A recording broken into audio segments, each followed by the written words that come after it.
அள்ளும் போது மேலும் கீழும் ஆடும் ஆசை உண்டு.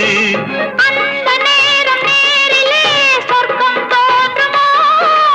அந்த நேரம் நேரிலே சொர்க்கம் தோன்றுமோ? காணாததும் கேளாததும் காதலில் விளங்கிடுமோ? பொன்னின் நிறம் வெள்ளை மனம் வள்ளல் குணம் யாரோ?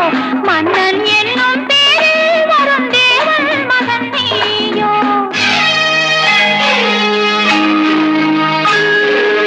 பொன் பட்டாடை மூடி செல்லும் தேன் சிட்டோடு மெல்ல நான் தொட்டாடும் வேளை தோறும் போதை என்ன சொல்ல?